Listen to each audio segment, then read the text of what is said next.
Assalamualaikum warahmatullahi wabarakatuh. Bismillahirrahmanirrahim. Nahmaduka ya ghafuru ya syakuru. Masalli wa sallim barik ala sayyidina maulana Muhammadin wa ala alihi wa sahbihi asfa'in nama ba'du.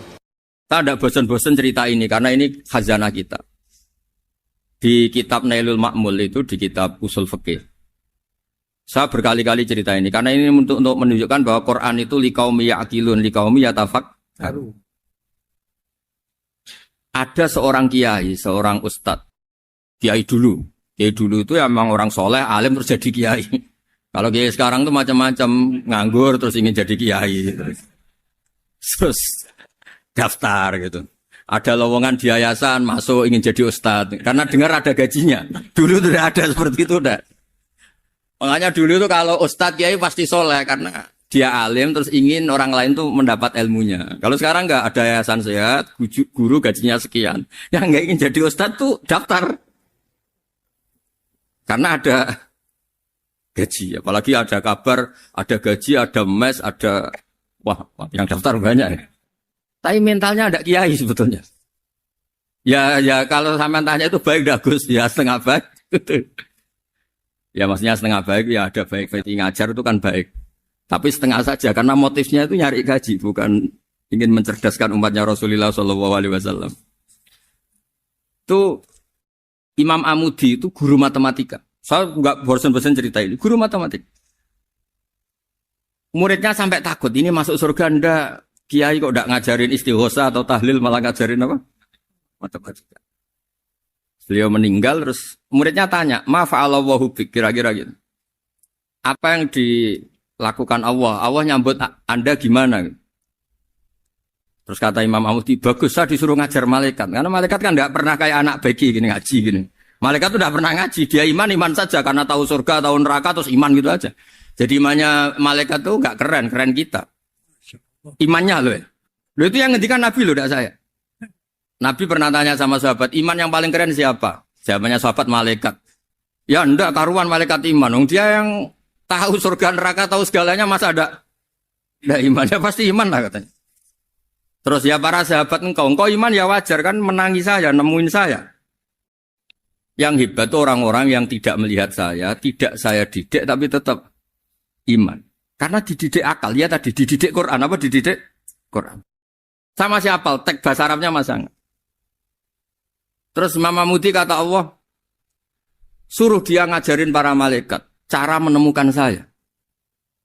Malaikat dikumpulin terus Imam Amudi disuruh ngajar. Sama singkat kata-katanya Allah di mimpi itu. Istadilla ala wahdaniyati. Bihadrati malaikati. Tolong ajarkan cara menemukan saya padahal Anda ini manusia yang tidak melihat saya. Anda di Jakarta kan lihatnya gedung-gedung. Paling jadi khayal terus nikmat lah Anda ikut punya tapi ikut nikmati. Orang desa-desa kalau ke Jakarta itu pokrol. Wah di Jakarta tuh gedungnya tinggi-tinggi, tidak kayak kampung sini. Lu udah ikut punya, ikut bangga. Di Jakarta orangnya cantik-cantik, tidak kayak orang sini. Padahal dia ya dapat orang cantik gitu. Jadi Allah tuh saking pinternya, miskin-miskinnya bisa berkhayal dan bahagia. Nah, itu alhamdulillah betul. Akhirnya itu apa ini anak-anak begini saya tak niati ngajar standar anak-anak akademik. Terus pertama yang diajarkan hanya bilang gini, sama siapa teknya? Ya malaikat wahi para malaikat. Terus beliau bilang, nisbatus naini wassalasah ila malanihayatalahu nisbatul far'i ilal asli. Angka itu jumlahnya berapapun 2, 3 sampai triliunan. Semuanya itu nisbatul far'i ilal asli. Binisbat ilal wahid nisbatul far'i ilal asli. Angka 2 ya cabangnya 1, 3 ya cabangnya 1, 1 triliun ya cabangnya 1. Tetap yang asal usul adalah angka 1. Itu nangis semua malaikat. Cara Jawa itu mandekman kowe iman kaya imanku. Makanya imannya umatur Rasulullah SAW itu PD-nya yakinnya kayak imannya malaikat. Kalau Tuhan itu 1. Karena angka enggak bisa dimulai kecuali dengan angka 1. Makanya nisbatus naini wassalasah ila malani hayatalahu iku nisbatul far'i ilal asli. Semuanya itu nisbatnya cabang ke induk. Berarti semua alam raya ini tetap asal usulnya 1. Yaitu qul huwallahu ahad. Nah, itu namanya akal. Umatnya Rasulullah itu ditinggali mukjizat akal lewat panduan Quran sehingga meskipun kita tidak menangi Rasulullah, tidak menangi sahabat, kita tidak tahu malaikat Jibril, tapi cara iman kita ini tidak kalah keren. Yakin hakul, yakin. Terus kedua, gambar. Kamu gambar rumah, gambar hewan, gambar apa saja, mesti dimulai satu titik. Entah gambar kamu bagus, entah jelek, tetap dimulai satu titik. Nah, titik ini namanya nuqtatul wujud. Semua alam raya dimulai dari satu titik, yaitu nuqtatul wujud. Makanya Quran dimulai bismillah, dan bismillah itu dipilih sama Allah pakai pertama ba itu ada titik. Itu kata semua ulama, itu titik itu singkatan dari bi kana makana wa bi yakunu mayakun. Karena saya semuanya ada. Bi itu karena saya. Jadi makanya santri-santri beki, tidak usah bayangkan kamu jadi wali terus bisa terbang ke Mekah, tidak usah. Kalau terbang ke Mekah ya sudah umroh aja bayar. Kalau enggak ya maklaran KBH atau apa. Pokoknya cari gratis. Ya gratis kan ya. Dapat orang 10 gratis. Satu. Terus orang enggak umroh-umroh dirayu-rayu supaya umroh. Repot. Itu pelanggaran fikih itu. Kalau orang punya utang itu wajibnya hanya utang dulu gitu. Wah repot. Saya itu juga sering bingung di kampung-kampung. Gus sama umroh. Kenapa? Dapat gratisan. Minta uang saja buat nyaur utang. Enggak boleh. Wah, secara fikih yang wajib itu nyaur utang bukan umroh. Enggak boleh Gus diminta uang, enggak boleh, harus umroh. Udah gitu saya ini bingung Gus mau umroh. Enggak nikmati. Kenapa? Disuruh ngajar Gus. Repot semua kalau ibadah mergawe ya jadi bingung semua. Ya saya mohon anak-anak BK semuanya yang seneng Quran itu harus seneng sampai kayak saya sehingga tahu. Mencari Tuhan dengan cara tauhid yang berbasis akal. Itu sedzahir imannya malaikat. Jika di klasmen iman itu manusia ulul ilmi, kita-kita yang nekuni ilmu itu nomor 1 prakteknya. Karena nomor 1 itu Allah karuan kan, syahidah wa, Allah kan gak tertandingi, syahidah wa annahu la ilaha illallah, terus wal malaikatu. Malaikat kan karuan karena langsung menyaksikan surga dan ketiga apa? Wa ulul ilmi. Berarti prakteknya kan nomor 1, kalau kompetitornya semuanya manusia, ulul ilmi nomor berapa? 1 kan? Nah nomor 3 kan dari Allah, malaikat, ulul ilm. Berarti kalau kompetisinya antar manusia nomor berapa? 1 kan? Nah kenapa ulul ilmi di nomor 3 kan tapi dari Allah, malaikat, ulul. Kerennya kayak apa? Karena cara iman ulul ilmi itu enggak ada ragunya sama sekali. Kamu ragu enggak kalau 2 itu cabang dari 1, asalnya 1? Enggak pernah ragu kan? Semua gambar seruat apapun dimulai dari 1 titik, ragu enggak? Enggak kan? Nah, imannya umatnya Nabi karena dipandu oleh Quran itu seyakin itu, sehakul yakin itu. Nah, itu terus Jubair bin itu jadi iman. Am khuliqu min ghairi syai'in am humul khaliq. Terus kata Allah lagi, kalau kamu tidak percaya saya yang bikin langit bumi ya gampang dong, kamu saja yang ngomong kalau kamu yang bikin. Paling orang sepakat kamu stres. Terus hanya ayat gitu, am khalaqus samawati wal ardh. Kalau kamu tidak yakin Allah yang bikin, ya silakan Anda klaim saja kalau kamu yang bikin langit bumi. Bala yukinun. Kamu juga gak mau kan dibilang stres. Ya, ini ngaji ilmu dulu, nanti bagian terakhir ijazah. Bismillahirrahmanirrahim. Ini riwayatul Bukhari. Haddatsana Abdullah bin Yusuf, haddatsana Les, haddatsana Sa'id al-Maqburi an-Nabi Hurairah radhiyallahu anhu qala an-Nabiy sallallahu alaihi wasallam. Ma minal anbiya'i nabiyyun illa qad u'tiya minal ayat ma mithluhu amana alaihil bashar. Wa innama kana alladhi utituhu wahyan awhahu wa ilayya fa arju an akuna aktsarahum tabi'an yaumal qiyamah. Dados kita tahu semua nabi itu punya mukjizat. Ya, semua nabi itu punya apa? Mukjizat. Mukjizat itu hal yang luar biasa yang memastikan manusia itu tidak bisa menyainginya atau menandinginya. Dan rata-rata mukjizat Nabi dulu itu fisik. Misalnya ontanya Nabi Soleh itu kan onta tapi keluar dari batu, itu kan aneh. Aneh sekali. Atau tongkat Nabi Musa bisa simsalabim mengeringkan laut apa? Merah. Semua Nabi itu punya mukjizat dan semuanya berbentuk fisik. Kecuali mukjizatul Rasulullah Shallallahu Alaihi Wasallam itu berupa Al-Quran. Al-Quran itu konsep ilmiah. Terus kata Rasulullah SAW, tapi saya karena Quran itu justru berharap pengikutku besar dan sampai hari kiamat. Sekarang kita logika ya. Andaikan kamu punya tongkatnya Nabi Musa, kalau kamu suka uang, kepikirannya dijual apa dipakai? Kalau kamu suka uang, pakai. Kalau kamu ahli suudon itu pikirannya ndak, ini asli ndak. Karena yang melihat di Turki itu ya sebagian gitu. Kalau yang suka perdukunan itu bayangkan itu miliknya. Mungkin dipakai ngakali orang atau apa, pokoknya bayangkan itu miliknya. Kalau yang kolektor pikirannya itu nanti ini laku berapa. Tapi kalau peneliti mungkin pikirannya itu ini asli apa enggak? Bukti aslinya apa? Repot lah. Lagi pula kalau kamu punya utang terus mau apa? Istri kamu marah mau apa? Kalau pakai tongkat. Nah, beda dengan mukjizatnya Quran itu semuanya apa? Ilmiah.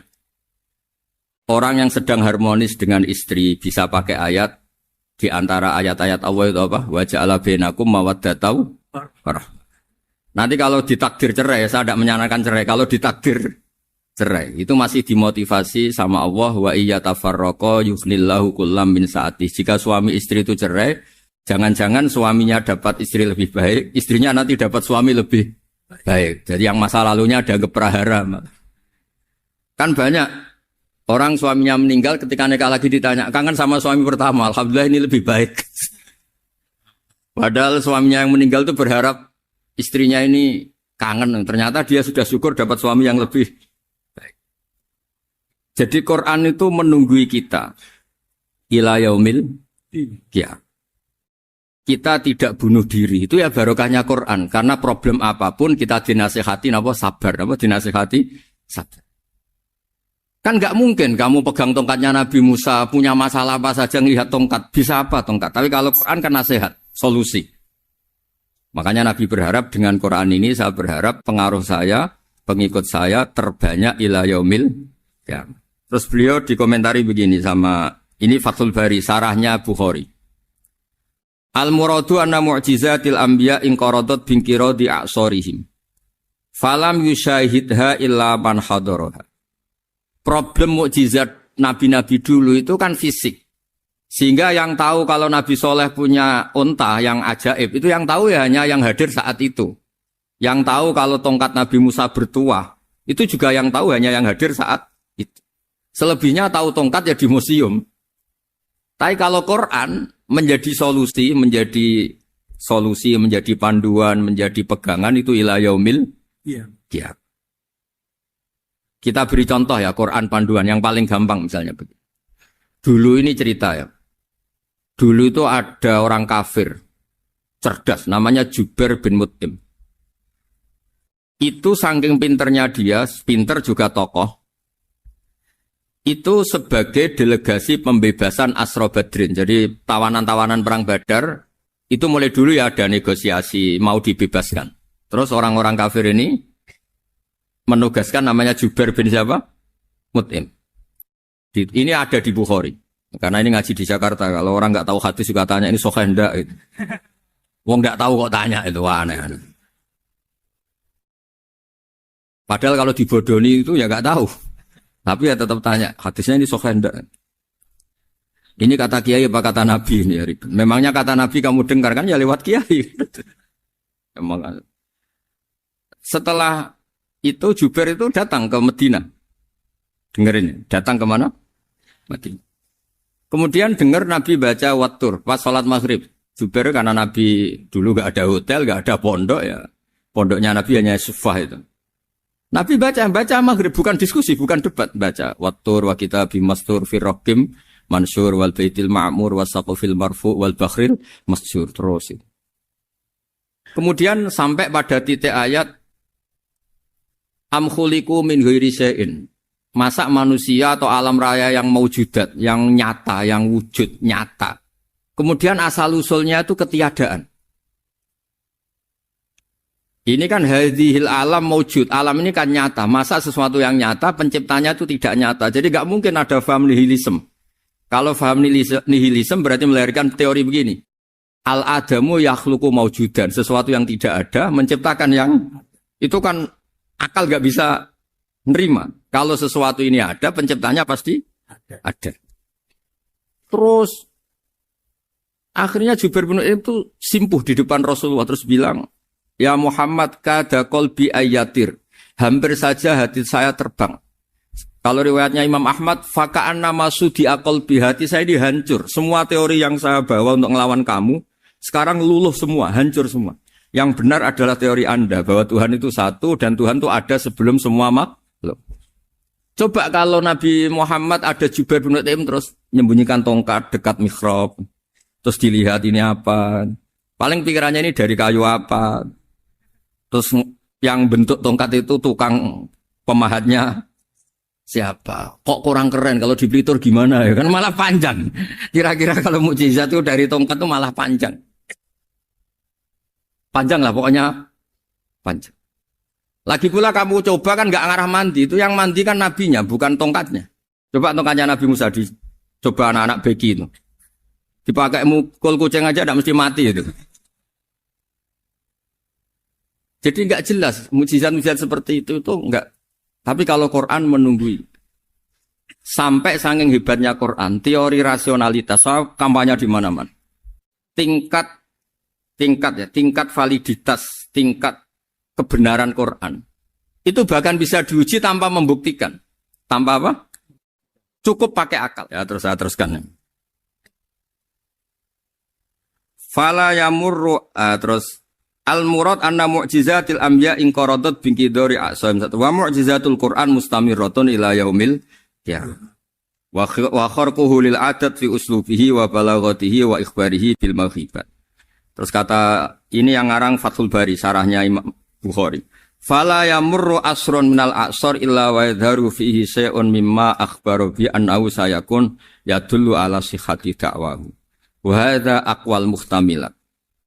Wa takmiluhu fil ladzi ba'da wa qilani ya anal al makna anal mukjizat al madiyah kanat khissiyatan tusyahadu bil absar kana qoti soleh wa asa Musa. Mukjizatnya nabi-nabi dulu itu hanya penyembuh, hanya pelengkap, hanya nuruti keinginan mata. Seperti dahsyatnya apa? Laut Merah diseblak apa dipukul sama tongkatnya Nabi siapa? Itu semuanya itu hanya memanjakan mata. Urusan mata. Terus wow itu. Tapi kalau mukjizatnya Nabi Muhammad itu berdasar akal. Maksudnya berdasar akal nih dengerin ya. Dengerin betul. Ketika Laut Merah terus tersibak kan, wow itu keren kan. Terus kita bilang, menyimpulkan, wah kita tidak akan mampu.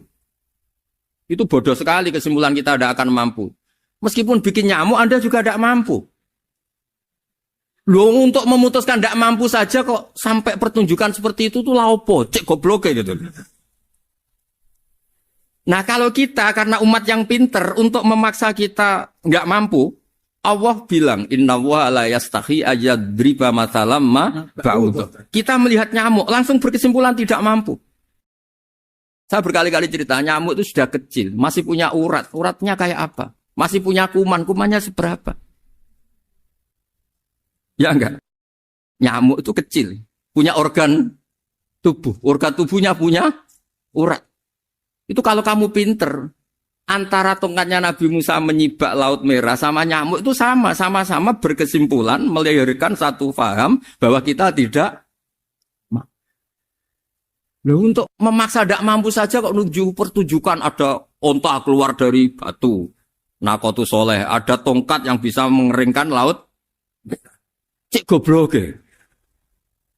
Lah kita alhamdulillah ada jenis goblok yang seperti ini. Untuk ikrar bahwa Allah itu hebat ala kulli syai'in, cukup lihat nyamuk. Kagum kan? Sudah tidak usah bikin hidup. Saya berkali-kali mencontohkan. Para pemahat tak suruh bikin patung gajah, itu mampu. Tak suruh bikin patung nyamuk kalau bisa. Nyari materi dari apa? Gampang mana bikin patung gajah sama patung nyamuk? Gajah, makanya Allah bikinnya contoh itu untuk ijaz itu pakai nyamuk, bukan pakai gajah. Itu kalau ustadz-ustadz yang agak jorok malah contohnya nyamuk, Gus. Itu kecil. Itu kayak apa? Di dalamnya dia hamil. Itu anaknya kecil lagi, telurnya kecil lagi, itu gimana itu cara bikin itu? Makanya di sini ada kitab Itqan, itu komentarnya itu lucu. Ini kitab Al-Itqan karangannya Imam Suyuti. Ini persis komentar saya tadi ya. Kata Imam Suyuti, pengarang kitab Itqan, wa ya imma khissiyah wa imma aqliyah. Jadi mukjizat itu ada yang fisik, bisa dilihat indra, panca indra, bisa dilihat akal. Wa aktsaru mu'jizati Bani Israil kanat khissiyah li baladatihim. Bilada itu goblok. Wakil lati basoirihim. Dasar wong goblok. Mukjizat itu ngenteni sing wow. Maksudnya dasar wong untuk ngakui Allah hebat saja kok nunggu hal-hal yang seperti itu. Paham ya? Mergo likil lati napa aklihim. Wa aksaru mu'jizati hadil ummah aqliyatun li farati dzakaihim wa kamali afwahihim. Dan mukjizatnya umat ini semuanya berdasar akal karena sudah cerdas.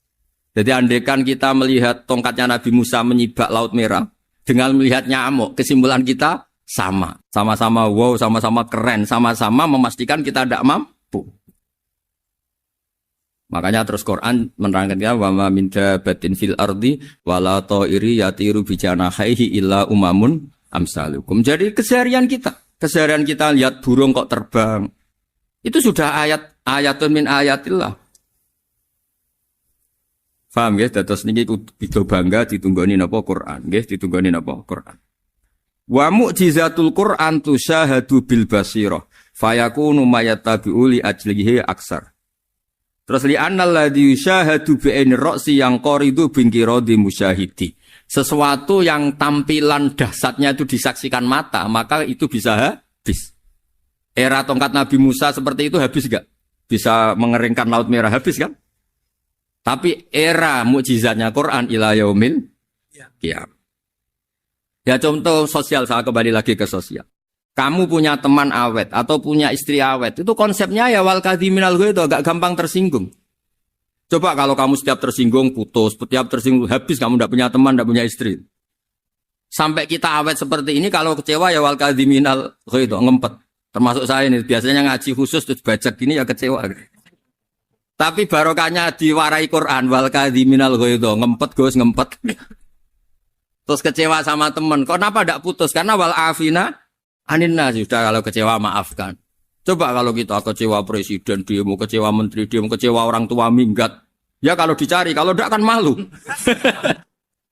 Saya itu punya teman tak tanya, kecewa besar sama bapak itu. Kenapa tidak minggat? Malu. Kenapa malu? Takut gak dicari. Itu orang tuh paling malu itu kalau keluar dari rumah nggak di. Saya punya teman lagi, saya ini takut mati Gus. Kenapa? Takut istri saya tidak nangis Gus. Itu kematian terburuk itu kalau mati tahu istrinya ada nangis, itu malu betul itu. Makanya jangan mati, pokoknya pastikan orang sekeliling ada nangis itu baru berani mati, kalau enggak jangan. Ya jadi mukjizatnya Nabi itu luar biasa. Nah ini terus saya teruskan ya, makanya mukjizat terbesarnya Nabi adalah Al-Quran. Karena Al-Quran itu cerita tentang hukum-hukum akal, cerita tentang logika-logika peradaban. Misalnya logika peradaban, contoh paling gampang. Di Quran itu ada sekian ayat yang Allah cerita peradaban. Misalnya wa ahsinu innallaha yuhibbul muhsinin. Itu dikutip, terus kemudian disimpulkan dalam peradaban. Kata Sayyidina Ali karramallahu wajhah ngendikannya gampang. Ahsin man syi'ta takun amira. Kamu berbuat baik saja sama seseorang, maka otomatis kamu akan jadi pemimpinnya. Ada orang nggak tamat SD, nggak tamat papa, gobloknya minta ampun. Tapi karena gaji seorang pakar, kamu tak gaji 1 bulan 1 miliar, perusahaan saya jadikan besar. Itu dikongkan ngalor ngidul ya nurut. Hanya karena dia ihsan.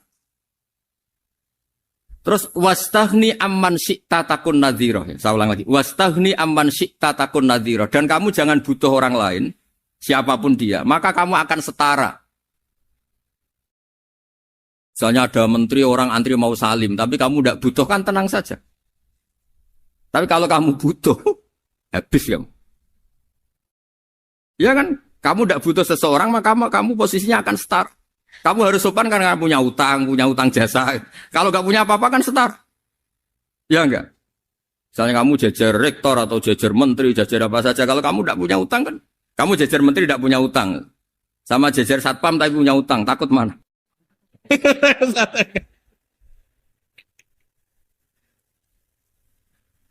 Kalau butuh itu mesti kalah kan?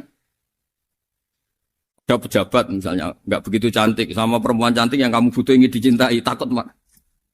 Padahal nggak jelas orang ini pangkatnya apa. Jadi dalam hukum sosial itu kata Sidin Ali, wastahni aman syi'ta takun nadhira. Kamu jangan butuh seseorang maka kamu akan setara. Terus yang terakhir, wahtas ilaman syi'ta takun asiro. Asiro pakai sin. Dan silahkan butuh seseorang maka kamu akan jadi budak dia. Ya coba misalnya Anda seorang profesor, seorang alim, seorang kiai top. Misalnya mencintai janda di ujung kampung sana, jalan kaki 2 kilo. Padahal itu gak tamat SD. Tapi gara-gara seneng, kacau kan? Logika kepangkatan hilang semua kan? Jadi itu hukum peradaban. Itu mewakili isi-isi sosial yang diterangkan Quran. Ya, jadi paketnya 3 tadi ya. Ahsin man syi'ta takun amiro. Kamu berbuat baik sama seseorang, maka kamu bisa memimpin. Wastahni amman syi'ta takun nadhira. Kamu jangan butuh seseorang, maka kamu akan setara. Bok kamu ketemu orang terkaya di dunia. Yo ketemu orang terkaya di dunia, kamu jejer, kamu tidak butuh dia. Tenang kan bisa setara kan? Tapi kalau butuh, harus sopan, ngajukan proposal, harus berakhlak karimah. Makanya sekarang, Anda kok berakhlak kenapa? Ternyata mau nyalek. Biasanya Anda berakhlak kok berakhlak. Ada apa ini? Makanya guyonan di Rembang itu Beb Husein itu. Kalau ada orang mendadak sopan sama temannya, temannya curiga. Kok tumben sopan? Mau utang ya? Zaman akhir itu kacau.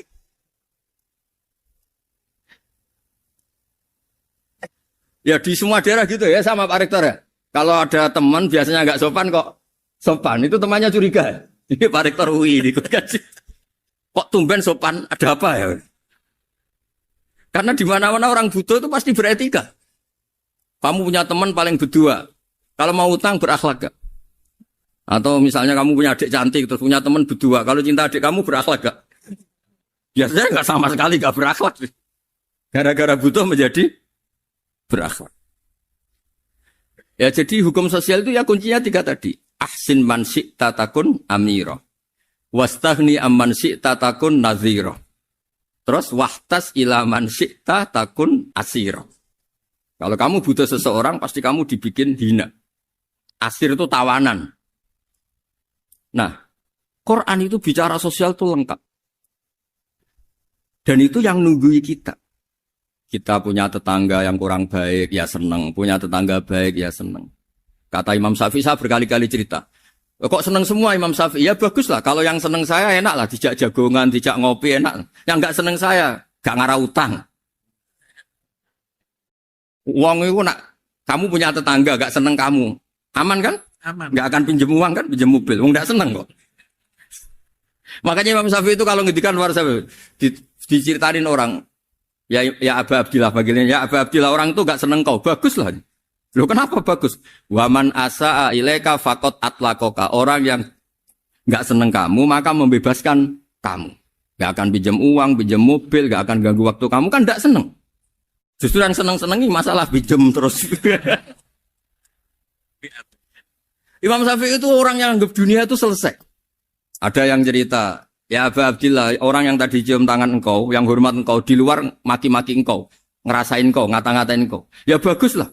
Kok bagus gimana? Berarti saya wibawa, depan saya tidak berani. Berarti saya wibawa, di depan saya tidak berani. Berarti itu makomnya sudah kulillah, sumadarhum fi khawdihim, ya labun, sudah dunia itu selesai, sudah agak penting semua. Nah, itu kalau kamu anak-anak beki ahli Quran, sudah ayatnya kulillah, sumadarhum fi khawdihim, ya labun, sudah lihat Allah saja agak penting, makhluk-makhluk itu. Dah makhluk semua agak penting, sepenting Allah. Nah, kita ini ditunggoni mukjizat seperti itu. Bayangkan misalnya kita ditunggoni tongkatnya Nabi Musa. Saya ngajar di sini terus ini tongkat. Terus nanti yang tanya, Gus itu kayu apa Gus? Nanti yang kolektor tanya itu harganya berapa Gus?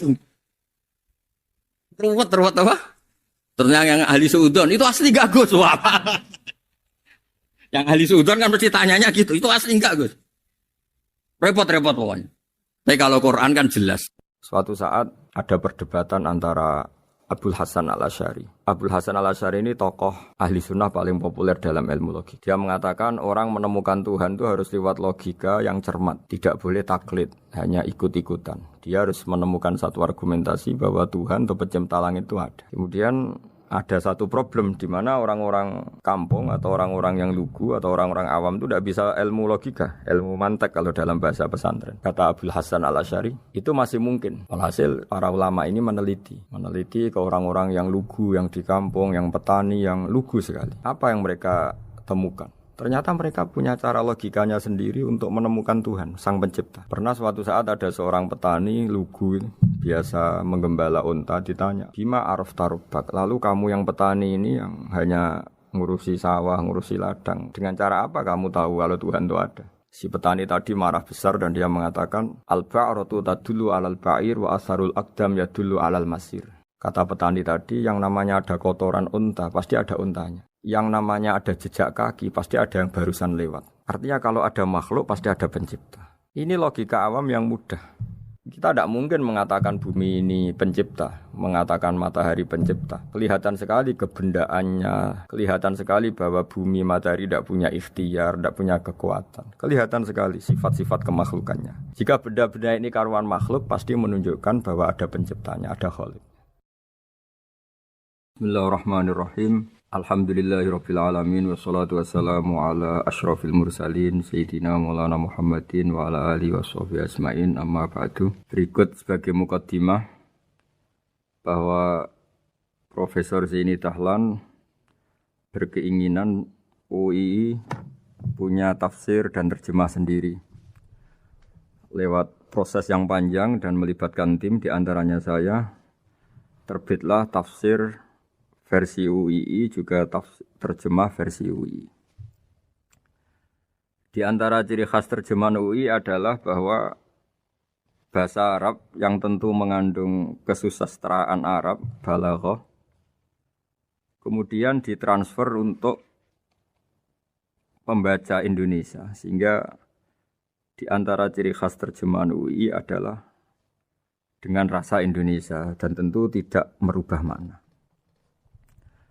Berikut beberapa kutipan yang perlu pemirsa atau pendengar tahu.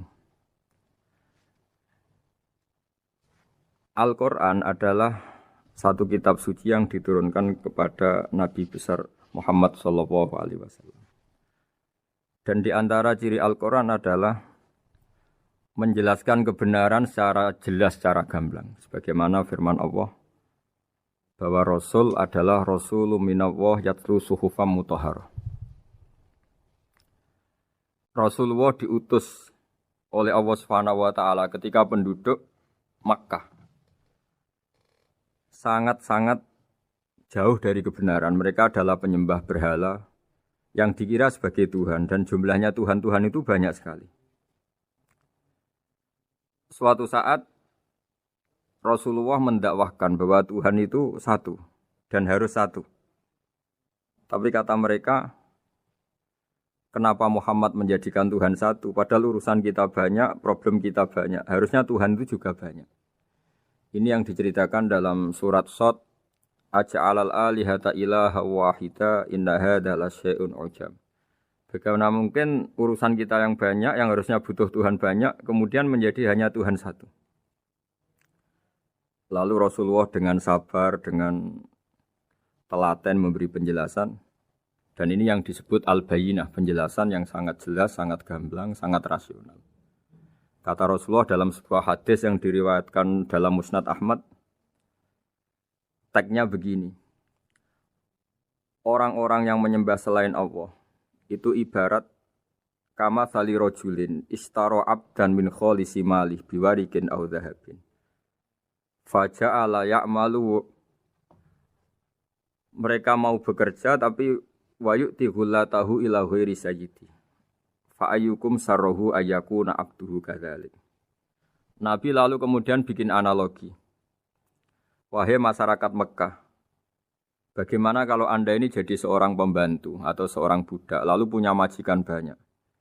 Dan semua majikan Anda ini punya perintah yang beda-beda, punya selera yang beda-beda. Semuanya atasan Anda, semuanya majikan Anda. Apa Anda senang punya majikan yang banyak? Lalu mereka bilang, wah susah Muhammad kalau kita punya majikan banyak. Tuhan kamu adalah majikan kamu. Bagaimana kalau Tuhan banyak, punya perintah yang beda-beda, punya selera yang beda-beda? Kalian pasti akan kebingungan. Ya sudah Muhammad, normalnya Tuhan itu satu. Sehingga mereka tercerabut dari pemikiran bahwa Tuhan harus banyak. Ini yang dimaksud dalam surat Al-Bayyinah. Lam yakunil ladzina kafaru min ahlil kitab wal musyrikina munfakina hatta ta'tiyahumul bayyinah. Bahwa orang-orang kafir, baik kafir ahli kitab maupun kafir musyrik Mekah, mereka tidak pernah terlepas dari sifat kekafirannya, yaitu menuhankan banyak Tuhan, sampai datang sebuah bayyinah. Bayyinah itu argumentasi kebenaran yang begitu jelas. Setiap membawa kebenaran argumentasinya meyakinkan. Itu siapa? Rasulun minallah yatslu suhufam mutahharah, yaitu Rasul yang membacakan lampiran-lampiran suci, yaitu Al-Quranul Karim. Dengan penjelasan analogi tadi kemudian orang-orang Mekah sadar susahnya kayak apa kalau Tuhan banyak, lalu perintahnya beda-beda, seleranya beda-beda, hukumnya beda-beda. Ini membingungkan. Akhirnya mereka ngakui bahwa pentingnya logika tauhid. Nah ini yang Rasulullah ini benar-benar berstatus bayyinah. Kemudian analogi betapa buruknya kita saat menyembah selain Tuhan. Lalu Rasulullah mencontohkan sebagaimana yang saya kutip tadi dari Musnad Ahmad. Misalnya Anda punya pembantu atau zaman dulu budak. Anda beli dari harta kamu, dari uang kamu. Kemudian budak ini kerja. Yang ngasih makan kamu, yang fasilitasi kamu, toko milik kamu, semua milik kamu. Kemudian dia kerja dan hasil dari kerjanya dia dikasihkan ke orang lain. Kamu senang tidak punya budak yang seperti itu, kata Rasulullah. Wah kita semua tidak senang Muhammad. Sama seperti itu. Kamu adalah bisa makan rezeki dari Allah. Kamu nempat di buminya Allah. Kamu minum dari air yang dibikin Allah. Kemudian Anda menyembah selain Allah. Itu aneh apa enggak? Menyembah zat yang tidak memberi rezeki kamu, yang tidak bikin bumi untuk kamu, yang tidak bikin langit untuk kamu, yang tidak bikin fasilitas air untuk kamu. Aneh enggak? Semenjak itu mereka berpikir betapa buruknya mereka menyembah berhala, menyembah arca, menyembah Yesus, menyembah macam-macam. Nah ini yang disebut Rasulullah adalah orang yang benar-benar bayyinah. Ketika melontarkan kebenaran, benar-benar jelas sehingga diterima secara akal yang sehat.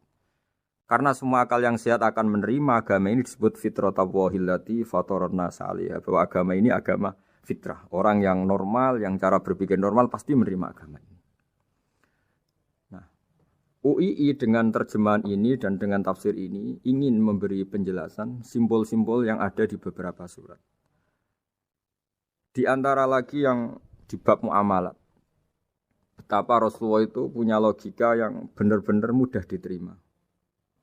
Dulu orang Arab dalam bab muamalat jual beli biasa menjual kurma masih kecil, masih belum jelas jadi kurma yang baik apa enggak. Kalau istilah orang Jawa masih pentil ini. Kalau bahasa Arab qobla buduwi solahiha. Calon buahnya itu belum pasti jadi buah. Kemudian masih bunga, masih apa sudah dijual. Dengan transaksi asumsi harga andekan sudah jadi kurma. Kalau dalam Jawa mungkin jual mangga sebelum tua, masih pentil, masih kecil. Lalu kata Rasulullah, kamu jangan melakukan itu. Kenapa ya Rasulullah, padahal kita butuh uang? Kata Nabi, Ara'aitum in mana Allahu as-samra, fabima yastakhillu ahadukum mala akhi. Bagaimana kalau buah-buah yang masih kecil itu kemudian berguguran karena satu musim atau karena apa? Lalu kamu mendapat uang itu atas nama apa? Yang dikatakan tijarah adalah muawadhah. Pembeli dapat barang, kamu dapat uang. Lalu kalau barang yang ada enggak menjadi buah yang baik, Anda menerima uang itu atas nama apa? Rasulullah secara haru, secara mengingatkan nurani kita dengan redaksi fabima yastahillu ahadukum mala akhi. Lalu kamu mendapat uang saudara kamu atas nama apa? Kalau atas nama buah, mereka belum mendapat buah. Akhirnya ada kesadaran bersama bahwa sebaiknya kita menjual sesuatu itu yang pembeli ya dapat barangnya, yaitu dalam konteks ini buah yang sudah layak dijual, kita dapat uangnya. Ini lagi-lagi Rasulullah al-Bayyinah, sekali memberi penjelasan begitu jelas. Ketiga misalnya di bab jinayat, di bab hukum pidana. Rasulullah kalau bikin logika itu begitu jelas, mudah diterima. Misalnya begini, suatu saat Rasulullah bersabda, Al-qatil wal maktul finnar. Orang yang membunuh dan yang dibunuh sama-sama di neraka. Tentu dalam konteks saling bunuh yang dalam kezaliman. Lalu sahabat janggal. Ya Rasulullah, oke lah kalau pembunuh itu masuk neraka. Ini bagaimana mungkin yang dibunuh pun masuk neraka? Rasulullah dengan jelas, dengan bayinah, dengan hujjah, beliau menjawab, innahu kana harison ala qatli sahibihi. Sebetulnya yang terbunuh pun mentalnya pembunuh. Karena dia sangat juga ingin membunuh saudaranya. Nasibnya saja yang menjadikan dia terbunuh. Hanya sahabat tahu, oh ya ternyata maktul dalam konteks duel adalah mentalnya qatil juga. Sehingga karena mentalnya qatil, dia tetap di neraka. Meskipun prakteknya dia menjadi maktul yang terbunuh. Nah ini yang dimaksud oleh Allah. Bahwa Rasulullah ini bisa menghilangkan tradisi kemusyrikan. Bisa menjungkir balikkan, menghancurkan kemusyrikan karena Rasulullah bisa menjelaskan secara detail hatta ta'tiyahumul bayyinah. Bayyinah adalah Rasulun minallah yatslu suhufam mutahharah. Jadi ini yang insyaallah sebagai kajian kita bahwa kita butuh sekian penjelasan untuk mengenang dan membuktikan bahwa Rasulullah adalah benar-benar al-bayyinah. Dari sekian contoh tadi, pendengar bisa tahu betapa agama ini mudah diterima oleh akal. Sehingga di beberapa ayat disebut agama ini liqaumi ya'qilun, liqaumi yatafakkarun. Agama ini bagi kaum yang bisa berpikir, agama ini bagi kaum yang mau berangan-angan. Dulu untuk menghilangkan kemusyrikan dengan logika kafir Mekah bahwa urusan kita banyak, harus Tuhan banyak. Itu panjang sekali. Di antaranya ada ayat yang spesifik tentang itu. Daraballahu mathalan rajulan fihi syuraka mutasyakisuna wa rajulan salamal lirrajul. Hal yastawiyani masalah. Allah membuat satu perumpamaan yaitu di surat Daraballahu mathalan rajulan fihi syuraka di surat Zumar ayat 29. Allah membuat satu perumpamaan bagaimana andaikan Anda jadi seorang pembantu atau asisten. Lalu Anda punya majikan banyak yang seleranya beda-beda. Kemudian dibanding misalnya Anda jadi pembantu dengan satu majikan yang akhlaknya baik, komitmennya baik. Anda milih mana? Lalu orang-orang kafir Mekah menjawab, Muhammad tentu kita milih punya majikan satu yang baik. Kalau majikannya banyak kita jadi repot. Lalu mereka kata Rasulullah, ya sudah kalau gitu Tuhan kamu satu saja jangan banyak. Kalau banyak jadi repot. Terus mereka baru tersadar bahwa menuhankan Tuhan banyak itu salah dan resikonya lebih banyak. Ini disebut munfakina hatta ta'tiyahumul bayyinah. Mereka orang-orang musyrik enggak mau tercerabut dari akar kemusyrikannya sampai datang al-bayyinah. Sebuah bukti kebenaran yang begitu jelas, begitu nyata. Siapa kebenaran itu? Rasulun minallah yatslu suhufam mutahharah. Yaitu Rasulnya Allah yang membaca lampiran-lampiran suci. Lampiran-lampiran suci ini dalam bahasa Arab diikutkan wazan isim maf'ul disebut mushaf. Makanya kitab suci ini ditulis di sohifah. Kalau dalam bahasa Arab lampiran itu sohifah dijamakkan kata jamaknya suhuf. Kemudian ketika dicetak, dijilid disebut mushaf. Sehingga alhamdulillah UII Universitas Islam Indonesia punya mushaf, punya terjemahan, punya tafsir. Ini diharapkan kita sebagai ulama, sebagai dai, sebagai ustadz bisa warasatul anbiya. Karena kata Rasulullah al-ulama warasatul anbiya. Saya kira demikian supaya pemirsa tahu, pendengar tahu bahwa betapa pentingnya menjelaskan secara bayyinah. Ini penting sekali karena sekarang pikiran di dunia itu macam-macam dan kita butuh energi untuk mengungkap lagi intisari-intisari dari sesuatu yang digulirkan atau dibahas Al-Qur'anul Karim. Sehingga Al-Qur'an ini benar-benar jadi ibrah, jadi teladan bagi kita semua. Jangan sampai karena kita lupa mengkaji Al-Qur'an sehingga hukum-hukum Al-Qur'an menjadi mandek. Kita harus terus mensosialisasikan supaya Qur'an ini hidup. Caranya gimana? Masyarakat dirangsang supaya tahu al-bayyinah.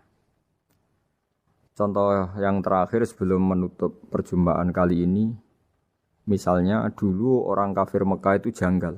Karena mereka juga punya kajian bahwa Nabi itu bersyarat harus turunan dari bangsa Israel. Karena semua Nabi itu pasti turunan Nabi Ibrahim. Yaitu Nabi Ibrahim punya anak yang bernama Ishak. Ishak punya anak yang bernama Yakub. Yakub ini yang nanti punya anak Yusuf, sehingga Yusuf bin Yakub bin Ishak bin Ibrahim. Ketika nabi-nabi ini hidup di Palestina, di Yerusalem, itu kayak jadi aturan bahwa nabi itu harus turunan Bani Israel. Sehingga ketika orang-orang kafir Mekah dari kelompok ahli kitab, ketika Rasulullah Muhammad mendakwahkan diri sebagai nabi, mereka janggal bagaimana mungkin nabi dari orang Arab. Nabi itu harusnya orang Yerusalem atau orang Palestina. Kemudian Allah memberi penjelasan, fihi ayatum bayyinatum maqamu Ibrahim, bahwa Muhammad adalah turunan Ibrahim. Bukti nyata adalah di Mekah ada jejak kakinya Nabi Ibrahim, yaitu yang sekarang kita sebut maqam Ibrahim.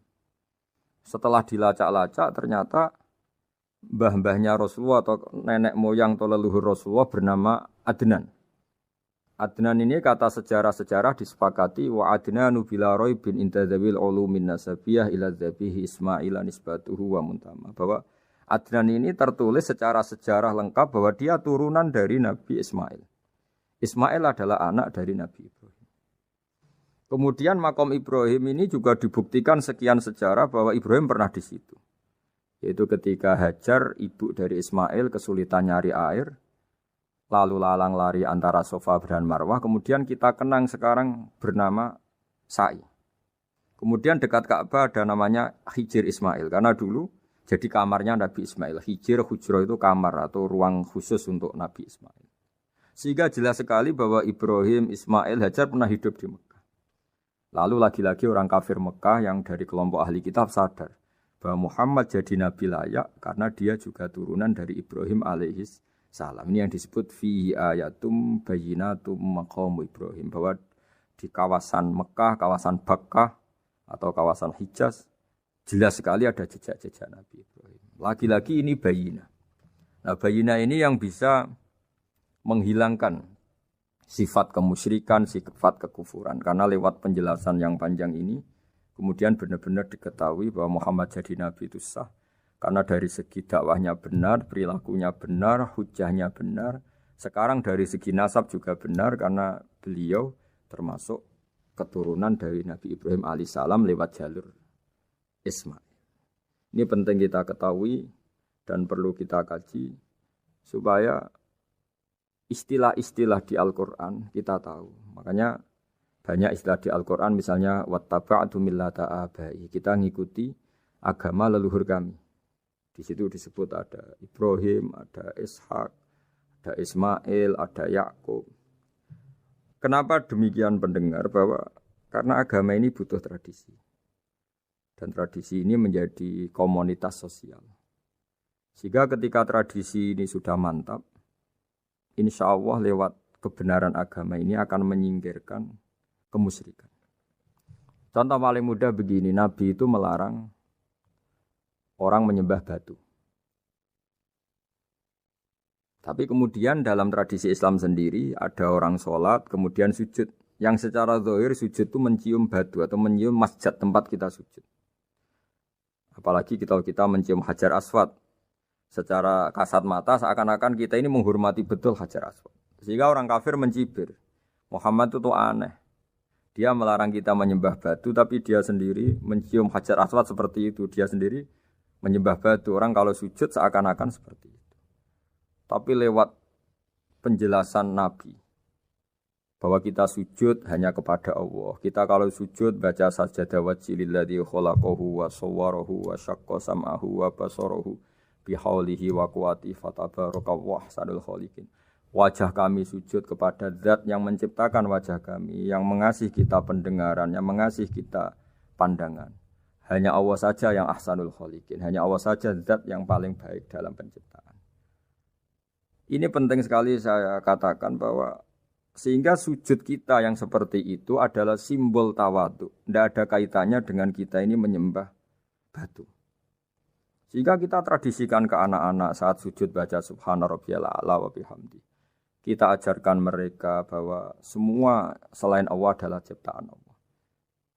Jadi andai kan enggak ada tradisi tauhid yang dijelaskan begitu detail. Saat kita haji bilang labbaik Allahumma labbaik, labbaik la syarika lak labbaik. Innal hamda wan ni'mata laka wal mulka la syarika lak. Ya. Setiap kita haji mengitari Hajar Aswad kita bilang nikmat semua dari Allah. Enggak ada syarik bagi Allah, enggak ada mitra bagi Allah, enggak ada sekutu bagi Allah.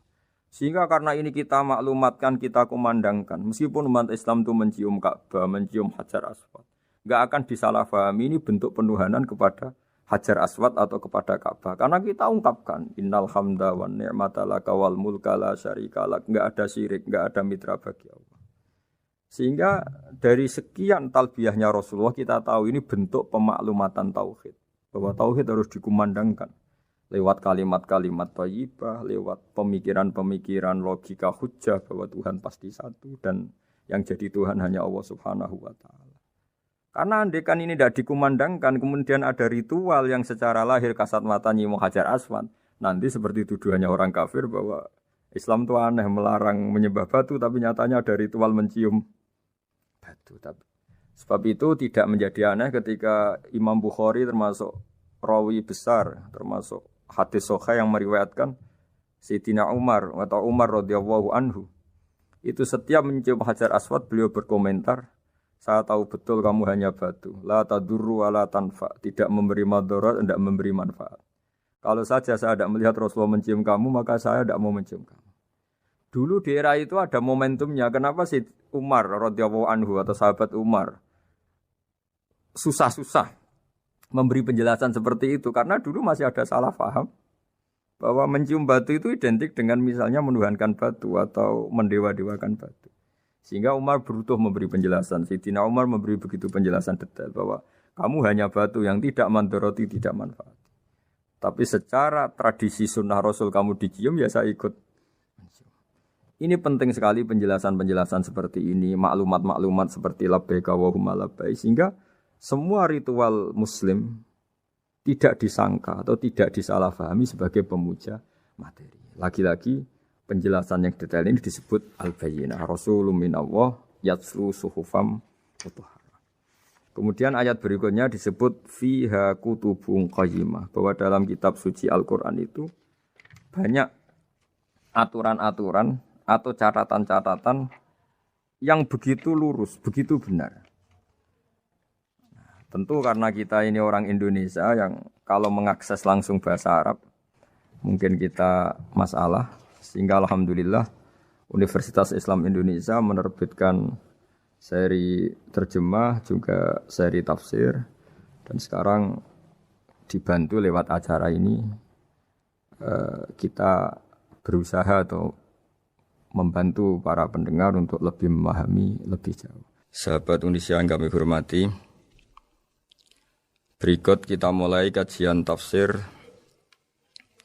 yang dikeluarkan oleh UII. Mari kita mulai dengan surat Al-Baqarah. Bismillahirrahmanirrahim. Alif Lam Mim. Dzalikal kitabul la raiba fihi hudal lil muttaqin. Di sini diterjemahkan Alif Lam Mim ini termasuk ayat-ayat yang oleh para ulama dianggap mutasyabihat. Artinya kita tidak boleh memaksakan maknanya. Kita cukup iman bahwa itu dari Allah Subhanahu wa taala. Ini termasuk ayat-ayat yang kita percaya bahwa ada makna yang diinginkan Allah, tapi kita tidak perlu menduga-duga Apa sepersisnya makna itu? Dzalikal kitab la raiba fih, kitab ini tidak ada yang diragukan. Hudal lil muttaqin, petunjuk bagi mereka yang bertakwa. Sahabat Indonesia yang kami cintai, yang kami hormati, muttaqin dari kata kerja ittaqa yattaqi ittiqaan. Maknanya adalah menjaga diri. Ada 3 kelas muttaqin dalam terminologi para ulama, istilah yang dikeluarkan para ulama. 1, muttaqin orang yang menghindari perilaku syirik atau perilaku kekafiran. Sehingga menurut para ulama, apapun faseknya seorang mukmin, apapun kelirunya orang mukmin, misalnya pernah mencuri, pernah korupsi, pernah apa saja, masih dianggap mukmin karena dia masih bertauhid la ilaha illallah Muhammadur Rasulullah. Ini muttaqin yang paling kelas pokok, kelas bawah. Kemudian ada muttaqin kelas kedua, yaitu mereka menghindari dosa besar tapi tidak bisa menghindari dosa kecil. Misalnya bisa menghindari dosa zina, tapi dia bisa menghindari dosa melihat perempuan yang bukan mahramnya, yang bukan halal bagi dia. Ketiga muttaqin paling ideal, yaitu menghindari dosa besar, juga menghindari dosa kecil, bahkan menghindari sesuatu yang tidak penting. Ini yang dalam terminologi ulama disebut para wali atau para ulama, yaitu yang dalam ayat ala inna awliya Allahi la khaufun alaihim wa lahum yahzanun. Ini penting kami jelaskan kelas-kelas muttaqin supaya bahwa mukmin tidak pernah keluar dari status iman meskipun dia pernah melakukan satu kesalahan besar. Karena yang dikatakan mukmin adalah siapapun yang meyakini kebenaran risalah Muhammad. Risalah yang dibawa Muhammad berarti dia mukmin. Soal dia melakukan dosa atau apa saja itu menjadikan dia fasik tapi tidak keluar dari status mukmin. Ini yang dimaksud dalam sebuah hadis, man qala la ilaha illallah dakhalal jannah. Siapapun yang pernah melafadzkan la ilaha illallah iman, maka dia pasti nanti masuk surga. Kemudian ada beberapa pertanyaan dari para sahabat dengan masa lalu orang itu yang macam-macam, Nabi tetap menjawab meskipun dengan masa lalu yang macam-macam. Sebab itu perlu dikaji serius, sebagaimana ada yang ditafsir Sawi bahwa muttaqin itu dari kata kerja ittaqa yattaqi ittiqaan atau ittaqa yattaqi taqwan. Ini maknanya orang yang menjaga diri. Tentu menjaga diri ini ada yang kelas premium, kelas sempurna. Jadi sesuatu apa saja yang bahaya kita jaga, termasuk dosa kecil, melakukan hal yang tidak penting. Ada orang mukmin yang hanya bisa menjaga dari dosa kekafiran, dosa kemusyrikan. Ini pun dengan segala kesalahannya masih ada kemungkinan dimaafkan Allah. Karena Allah pernah berfirman, innallaha la yaghfiru ayyushraka bihi wa yaghfiru ma duna dzalika liman yasha. Allah tidak akan memaafkan dosa syirik, tapi Allah masih bisa memaafkan atau masih berkenan memaafkan dosa di luar syirik. Kemudian yang perlu dimengerti oleh sahabat Indonesia adalah makna la raiba fihi. Ini yang perlu kami ungkap, bahwa Al-Quran ini tidak ada keraguan padanya. Tidak ada keraguan ini yang mudah kita teliti karena kita orang Indonesia, mungkin rasa-rasa sastra Arab enggak kental. Mari kita teliti dari segi makna, karena makna ini rasa dan rasa itu universal. Begini misalnya, dulu orang-orang kafir Mekah karena mereka penyembah berhala, penyembah Tuhan-Tuhan yang banyak, itu memprotes. Mereka memanggil tentu masih Muhammad, belum ya Rasulullah. Muhammad, kamu mengajak ke Tuhan berapa? Rasulullah menjawab, ke Tuhan yang satu. Lalu mereka bertanya, Muhammad urusan kita ini banyak, problem kita banyak. Tuhan banyak saja tidak bisa menyelesaikan, apalagi satu Tuhan. Ini yang diceritakan dalam sebagian ayat disebut, Aja'alal alihata ilaha wahida inna hadza lasyai'un ujab. Bagaimana mungkin Tuhan itu satu? Harusnya Tuhan itu banyak karena urusan kita banyak.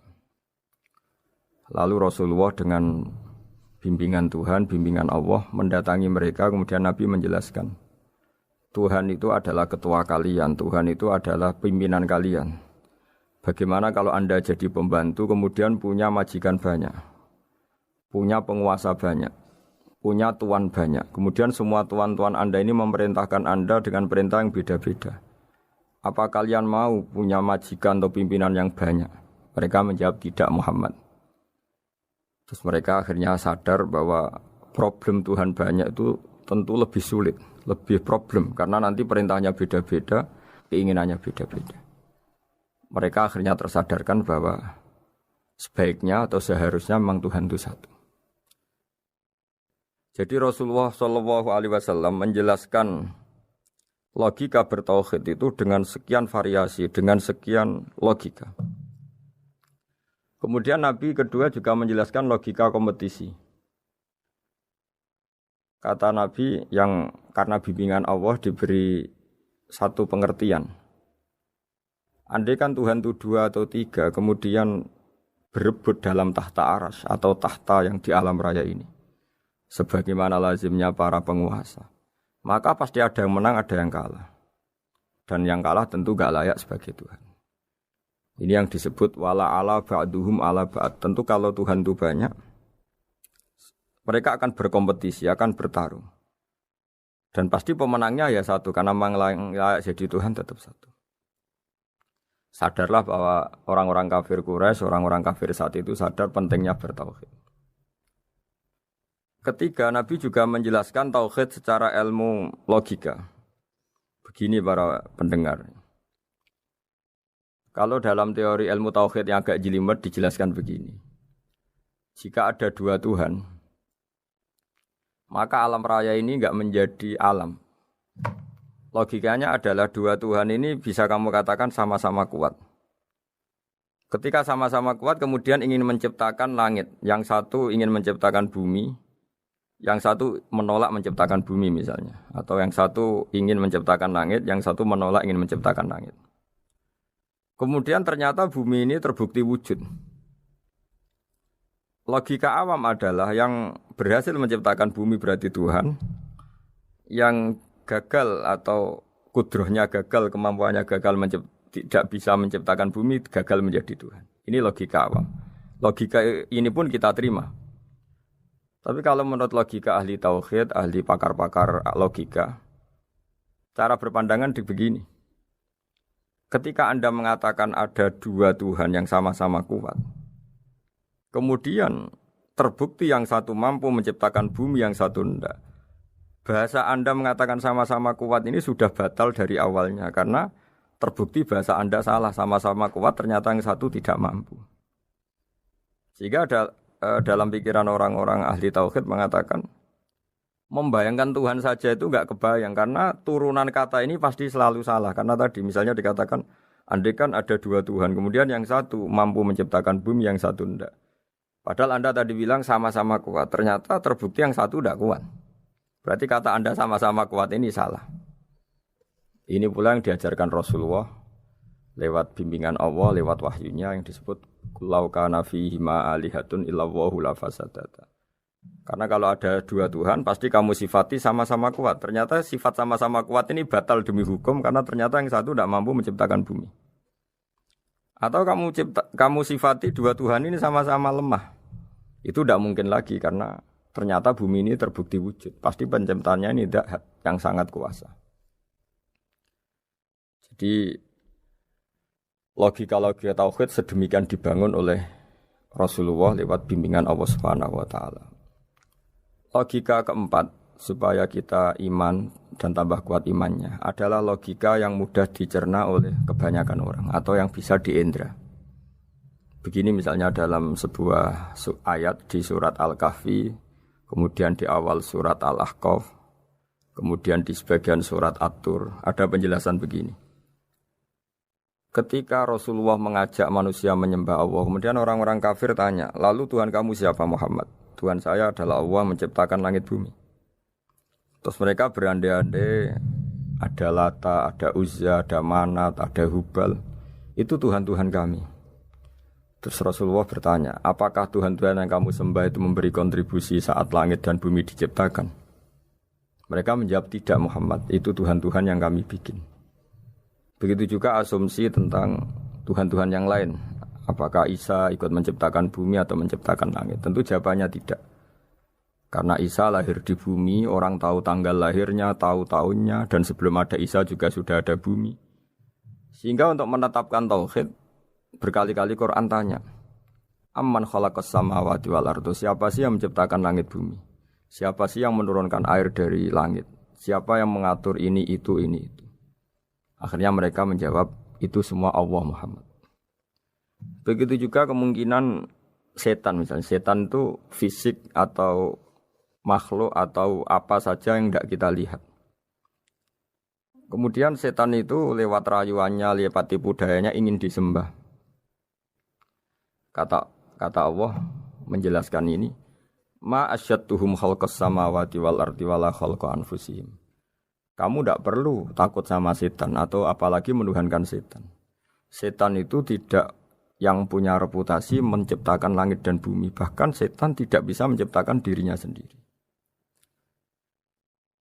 Ini menjadi pengetahuan bagi kita betapa bagi pakar-pakar tauhid, ahli tauhid, ketika setan nyatanya diusir dari surga, itu pun versi mereka. Versi mereka pun mengatakan seperti kita bahwa setan itu diusir dari surga dan ya keluar dari surga. Kalau setan itu Tuhan, tentu diusir gak mau karena di surga itu nikmat. Ketika setan diusir dari surga ya keluar, dia juga jadi makhluk yang hina-dina. Berarti dia tidak punya kekuasaan bahkan pada dirinya sendiri. Dipaksa keluar dari surga ya keluar, dipaksa menjadi ahli neraka ya jadi ahli neraka. Dipaksa jadi apa saja juga dia akan jadi seperti yang dipaksakan. Ini menunjukkan bahwa setan adalah tahta kudratillah, tahta qahrillah, tahta satwatillah, bahwa setan pun dalam kendali kekuasaan Allah. Makanya Allah mengatakan kamu tidak usah menyembah setan, tidak usah nurut sama setan. Setan itu lemah sekali. Karena faktanya dia tidak bisa memaksakan keinginannya. Ini yang oleh Allah disebut dalam firman-Nya inna kaida syaitani kana dhaifa. Setan itu lemah sekali. Ini perlu saya sampaikan ke para pendengar Unisia bahwa bertauhid itu ada sekian logika. Logika kelima adalah logika orang awam. Awam sekali. Suatu saat ada perdebatan antara Abul Hasan al-Asy'ari. Abul Hasan al-Asy'ari ini tokoh ahli sunnah paling populer dalam ilmu logika. Dia mengatakan orang menemukan Tuhan itu harus lewat logika yang cermat.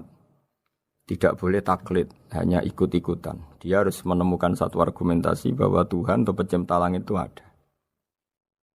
Kemudian ada satu problem di mana orang-orang kampung atau orang-orang yang lugu atau orang-orang awam itu tidak bisa ilmu logika, ilmu mantek kalau dalam bahasa pesantren. Kata Abu Mansur, kata Abul Hasan al-Asy'ari, itu masih mungkin. Alhasil para ulama ini meneliti ke orang-orang yang lugu, yang di kampung, yang petani, yang lugu sekali. Apa yang mereka temukan? Ternyata mereka punya cara logikanya sendiri untuk menemukan Tuhan, Sang Pencipta. Pernah suatu saat ada seorang petani lugu biasa menggembala unta ditanya, Bima araf tarubak, lalu kamu yang petani ini yang hanya ngurusi sawah, ngurusi ladang, dengan cara apa kamu tahu kalau Tuhan itu ada? Si petani tadi marah besar dan dia mengatakan, Al-ba'ratu tadullu alal ba'ir wa asharul aqdam yadullu alal masir. Kata petani tadi, yang namanya ada kotoran unta, pasti ada untanya. Yang namanya ada jejak kaki, pasti ada yang barusan lewat. Artinya kalau ada makhluk, pasti ada pencipta. Ini logika awam yang mudah. Kita tidak mungkin mengatakan bumi ini pencipta, mengatakan matahari pencipta. Kelihatan sekali kebendaannya, kelihatan sekali bahwa bumi matahari tidak punya ikhtiar, tidak punya kekuatan. Kelihatan sekali sifat-sifat kemakhlukannya. Jika benda-benda ini karuan makhluk, pasti menunjukkan bahwa ada penciptanya, ada khalik. Dalam logika Bedui tadi, si Bedui tadi, kalau ada kotoran sapi, pasti ada sapinya. Meskipun sapinya sudah sekarang nggak terlihat, mungkin sudah jalan kemana. Sama, kalau ada jejak kaki, meskipun orang yang tadi lewat sudah kita nggak tahu, tapi kita pasti tahu, pasti ada yang lewat. Ini yang dimaksud dalam bahasa Arab, al-ba'ratu tadullu alal ba'ir, kalau ada kotoran sapi atau kotoran unta, pasti ada untanya. Wa atharul aqdam yadullu alal masir. Kalau ada jejak orang lewat, pasti tadi ada orang lewat. Nah, semua metode ini digunakan semua oleh Rasulullah. Logika yang bagi intelektual, logika bagi kaum awam, logika bagi kaum menengah. Ya tidak awam, tidak intelektual. Semuanya digunakan. Semuanya jadi media untuk memastikan bahwa logika tauhid ini logika pilihan. Logika yang benar-benar logika. Sehingga dalam banyak ayat disebut agama ini liqaum yaqilun, liqaum yatafakkarun. Bagi kaum yang bisa berpikir, bagi kaum yang punya akal. Lalu kemudian kami teruskan alladzina yu'minuna bil ghaibi. Ini kata ghaibi bukan kayak dalam bahasa Indonesia misalnya setan atau hantu disebut barang gaib. Kata ghaibi dalam bahasa Arab adalah perbandingan atau lawan kata dari al-musyahad yang bisa disaksikan langsung lewat indera. Kita orang mukmin iman bahwa surga ada, padahal kita tidak pernah melihat surga. Kita mukmin iman bahwa neraka ada, padahal kita belum pernah melihat neraka. Ini sesuatu yang maghoba anil absor, yang mata kita tidak melihat, fisik kita tidak menyentuh. Kita pun iman. Asal sesuatu itu mansus ya, dikatakan secara eksplisit oleh Quran dan hadis. Kalau dalam bahasa usul fikih disebut al-mansus. Ciri mukmin diantaranya adalah yang paling pokok alladzina yu'minuna bil ghaibi. Iman dengan sesuatu yang enggak kelihatan. Lalu kemudian para ulama cara pandang beda-beda. Bedanya bukan karena mereka bertentangan enggak, tapi ini menurut kelas rasa yang berbeda-beda. Bagi orang-orang sufi Allah itu tidak bisa dikatakan al-ghaib, sesuatu yang enggak kelihatan. Karena Allah itu begitu jelas, az-zahir. Kata orang sufi, Allah itu zahir. Begitu juga dalam Asmaul Husna disebut Allah itu az-zahir, begitu jelas. Karena orang yang akalnya mapan, hatinya mapan, melihat satu lemari yang bagus, pasti langsung mensifati bahwa pembuatnya adalah orang yang hebat.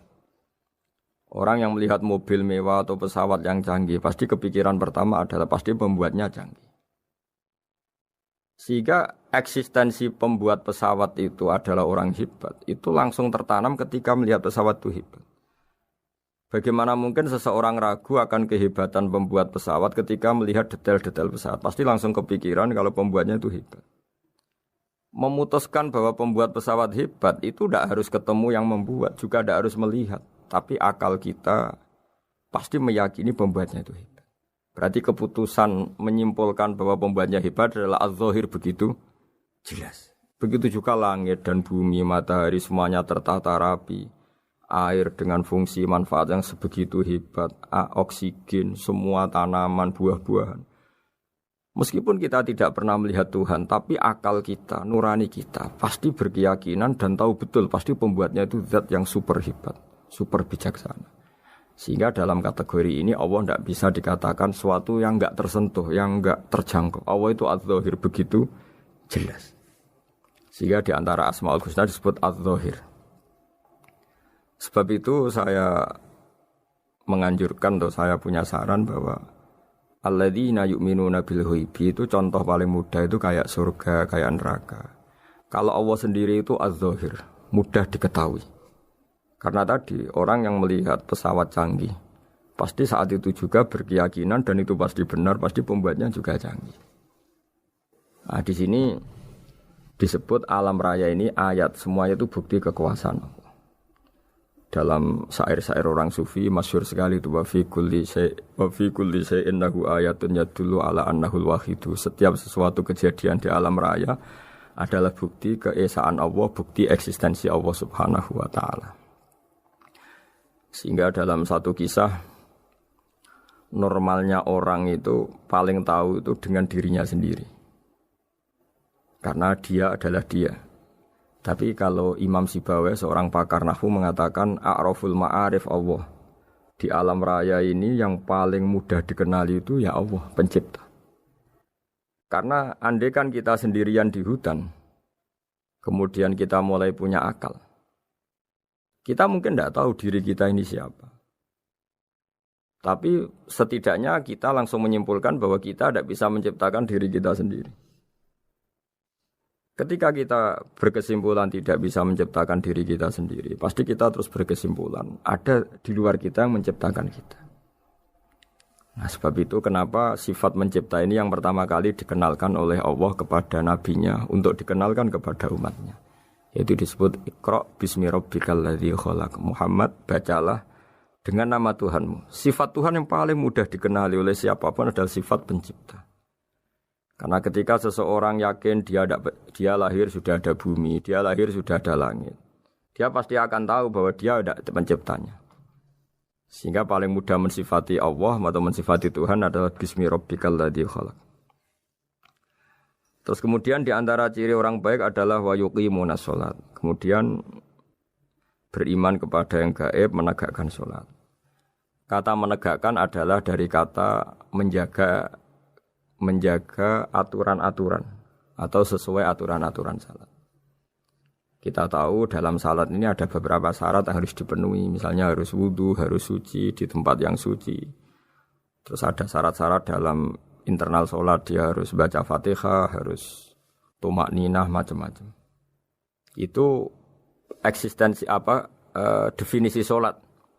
Kemudian kata berdiri juga diartikan para ulama, eksistensi sholat harus diketahui secara publik, secara sosial. Karena sesuatu itu punya eksistensi kalau jadi konsensus atau diakui oleh publik. Di sini agama mewajibkan sholat jamaah. Kata banyak ulama, jamaah itu fardu kifayah, bahkan ada yang mengatakan fardu ain. Harus dijalankan orang banyak secara massal dan harus di tempat yang terbuka. Sehingga kata para ahli fikih, andaikan ada orang jamaah di dalam rumah tidak diketahui oleh banyak orang, belum mencukupi atau belum menggugurkan kewajiban jamaah. Sehingga eksistensi sholat harus diketahui secara publik. Sehingga dulu Rasulullah itu kalau sholat ya di masjid dan masjidnya terbuka. Sampai sekarang kita pun menyaksikan semua umat Islam kalau sholat di masjid yang terbuka. Sehingga dunia non-muslim pun tahu bahwa dalam Islam ada ritual, ya, ada ibadah yang bernama sholat. Hikmah kedua dengan cara terbuka seperti ini, sholat itu menjadi gak pernah rubah mulai zaman Nabi sampai kiamat. Dengan tradisi jamaah berarti kaifiyah atau cara sholat ini permanen. Bapak kita sholat ya seperti itu, imam seperti itu, anak cucu kita akan meniru kita ya seperti itu. Sehingga gak ada varian-varian yang hanya berdasar subjektivitas musolli yang sholat. Taruh saja kita misalnya jadi seorang sufi yang baru takut sama Allah atau baru usul kalau dalam bahasa sufi. Kemudian kita sholat sendiri di rumah, mungkin dengan gaya menangis, terseduh-seduh, macam-macam. Ini tentu tidak baik sebagai standar sholat. Begitu juga ada anak atau pedagang yang kesusu atau tergesa-gesa, kemudian sholat hanya sekian, 2 menit, 1 menit. Ini juga agak baik. Meskipun itu boleh dilakukan individu-individu, tapi kalau dalam sholat jamaah, orang harus manut imam, dan ada standarnya, misalnya tumakninah itu biqadri subhanallah, jadi ada ukurannya. Ini penting saya utarakan bahwa hikmah jamaah itu bukan sekedar dapat pahala 27 kalau sendiri, dapat pahala 1 itu enggak. Tapi ini menjaga eksistensi sholat supaya ya seperti ini terus sampai kiamat. Sehingga orang Indonesia atau orang Afrika, orang mana saja, itu ketika haji atau ketika saling berkunjung di negara lain, itu enggak akan kaget dengan cara-cara sholatnya, karena seluruh dunia kaifiyahnya caranya sama. Ini semua barokah dari jamaah. Maka Rasulullah itu enggak banyak ngendikan tentang caranya sholat, beliau hanya ngendikan shollu kama ra'aitumuni usolli. Sudahlah kamu pokoknya makmum saya, nanti caranya kamu sholat sama seperti saya seperti ini. Sehingga kata menegakkan sholat adalah bisa kita tegakkan kalau kita aparat negara ya, bikin-bikin aturan supaya eksistensi sholat gak terganggu. Kalau kita seorang kultural juga mensuasanakan sholat, dan supaya kefiahnya atau caranya sholat ini benar, kita tradisikan jamaah. Sehingga anak kecil ngikuti yang besar, yang bodoh ngikuti yang pinter dengan satu cara. Itu barokahnya jamaah. Sehingga wa yuqimuna sholat itu, sholat kita dirikan baik secara personal dengan cara-cara tumakninah, kita suci di tempat yang suci, maupun kita tegakkan, kita maklumatkan, kita jadikan konsensus bahwa sholat ya seperti ini. Sehingga ada khayal-khayal lagi dalam Islam. Misalnya nyuwun sewu ada aliran yang mengatakan Ya kalau Tuhan itu kan enggak bebas arah, bebas tempat. Terus dulu pernah ada orang sesat sholat sampai 4 rakaat 4 arah, alasannya Tuhan itu tanpa arah. Enggak akan terjadi seperti itu. Karena ijma'nya umat Islam, konsensus umat Islam akan menolak faham yang seperti itu. Jadi saya mohon sekali, ini pentingnya jamaah. Dengan jamaah maka caranya sholat, cara meyakini madhab kiblat dan sebagainya terjaga ila yaumil qiyamah sampai hari kiamat. Terus sifatnya orang mukmin lagi wa mimma razaqnahum yunfikun, dan menafkahkan sebagian rezeki yang kami berikan. Ya ini termasuk zakat, sedekah. Jadi ada sebuah riwayat mengatakan inna fil mali haqqon, harta itu ada haknya yaitu zakat. Tapi ada juga saran inna fil mali haqqon siwa zakat, di luar keharusan zakat juga ada hak-hak kita untuk memberikan sebagian rezeki kita. Taruh saja misalnya saya punya uang 10 juta. Secara nisab zakat belum sampai 1 nisab. Karena 1 nisab itu sama dengan nilai 84 gram emas. Itu kalau diuangkan, kalau 500 ribu ya sekitar 42 juta. Tapi kita sebelum punya 1 nisab pun tetap ada keharusan mengeluarkan sebagian. Yaitu tentu dalam fikih kita wajib mengeluarkan uang untuk anak kita, untuk istri kita. Itu yang wajib-wajib. Kemudian ada sosial, kita nyumbang masjid, nyumbang yatim piatu, macam-macam. Sehingga kata para ulama, ciri utama mukmin diantaranya adalah melakukan zakat, baik zakat yang fardu maupun zakat yang sunat. Karena kata zakat itu dimaknai fardu, sebetulnya definisi para ahli fikih untuk membedakan zakat yang wajib dengan sedekah. Tapi sebetulnya zaman dulu enggak ada seperti itu. Zakat itu maknanya bersihkan harta. Sedekah dari kata sedekah bukti benarnya iman. Jadi sedekah dari kata dari kosakata sedekah yasduqu sidqan, sesuatu yang membuktikan kita loyal itu disebut sedekah. Kita nikah, mas kawin di bahasa Arab kan sedekah dari kata sedekah juga. Kita bukti iman, loyal, kita sedekah. Bukti bahwa kita teman akrab disebut siddiq atau sodik. Kalau dalam bahasa Arab teman namanya juga sodik karena cara bertemanan secara benar, secara loyal. Sehingga wa mimma razaqnahum yunfikun ini ya memasukkan zakat yang dalam terminologi fikih yaitu zakat yang zakat al-wajibah atau zakat yang dengan makna lughat yaitu ya artinya asal membersihkan harta kita entah lewat zakat